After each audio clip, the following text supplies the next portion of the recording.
అందరికీ నా హృదయపూర్వక నమస్కారాలు. ఫస్ట్ టైం చాలా కాలం తర్వాత ఫుల్ ఎలక్షన్ కమిషన్ రావడం దాని తాలూకు సీరియస్నెస్ తెలియజేస్తూ ఉంది.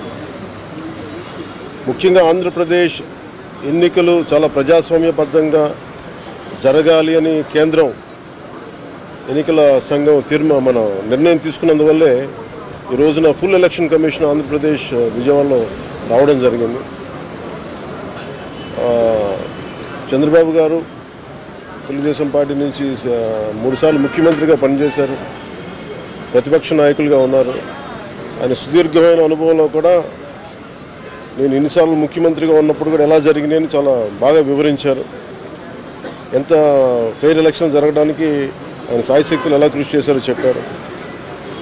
జనసేన తరపు అలాగే వైసీపీ ఏమేం చేసింది ఇప్పుడు దాకా. మీ పిల్లలు ఇంటర్మీడియట్ మరియు ఎంసెట్ చదువుతూ సబ్జెక్ట్స్ లో కన్ఫ్యూజ్ అవుతున్నారా? కాన్ఫిడెన్స్ లెవెల్ తక్కువగా ఉందా? రిపీటెడ్ మిస్టేక్స్ చేస్తున్నారా? అయితే మీకోసమే ఉంది Rise app. 1 lakh question bank, performance analysis, online classes by experts, ఇంకా మరెన్నో ఫీచర్స్ తో మీ ముందుకొచ్చింది Rise the perfect guide. Description లో ఉన్న లింకును ఉపయోగించి సబ్స్క్రైబ్ అవ్వండి. దొంగ ఓట్లు ఎలా రిజిస్టర్ చేశారు? ఆ చంద్రగిరి, ఇందాక మీరు చెప్పినట్టు చంద్రగిరిలో దాదాపు 1,00,000 పైచిలకు ఓట్లు దొంగ ఓట్లు నమోదు చేస్తే దాదాపు దాంట్లో 1/4 ఆల్మోస్ట్ దాన్ని యాక్సెప్ట్ చేశారు. అలా ప్రతి చోట, ప్రతి నియోజకవర్గంలో, ప్రతి బూత్లో ఏ స్థాయిలో దొంగ ఓట్లు నమోదవుతున్నాయి, ఎలా తీసేయాలి, వీటి మీద చాలా స్పష్టంగా వివరించారు. జనసేన తరపు నుంచి నేను ప్రత్యేకంగా వివరించింది ఎలక్షన్ కమిషన్కి, మా వైసీపీ ప్రభుత్వం వచ్చినప్పటి నుంచి లా అండ్ ఆర్డర్ కంప్లీట్గా దిగజారిపోయింది. ఎవరైనా ప్రజాస్వామ్య హాని పొలిటికల్ పార్టీస్ కానీ, వ్యక్తులు కానీ, ప్రైవేట్ వ్యక్తులు కానీ, వాళ్ళందరి మీద కేసులు ఎలా పడుతున్నాయి, కేసులు ఎలా చేస్తున్నాయి, ముఖ్యంగా బైండ్ ఓవర్ కేసులు ప్రత్యేకించి పొలిటికల్ పార్టీ టీడీపీ వారి మీద కానీ, జనసేన కార్యకర్తల మీద కానీ, ఇవన్నీ చాలా క్లియర్గా తెలియజెప్పడం జరిగింది వారికి. అలాగే పోలీసు అధికారులని ఇప్పుడు సడన్గా మారుస్తూ ఉన్నారు. లాస్ట్ 2 నెలలుగా మార్చేస్తూ ఉన్నారు. మళ్ళీ ఎన్నికలు సంఘం వచ్చేటప్పటికి మళ్ళీ వాళ్ళకి కావాల్సిన అధికారులను తిరిగి అక్కడ వేయించుకునేలాగా తీసుకొచ్చిన ప్రణాళికలు చేస్తాం. అది కూడా బలంగా తెలియజేస్తాం. అలాగే మహిళా కానిస్టేబుల్స్ ప్రత్యేకించి సంబంధం లేని చోట్ల వాళ్ళు దాదాపు 87 నియోజకవర్గాల్లో వాళ్ళు పెట్టారు. అది వాళ్ళు దూరం చేయమని ప్రత్యేకంగా ఆయన వివరించారు.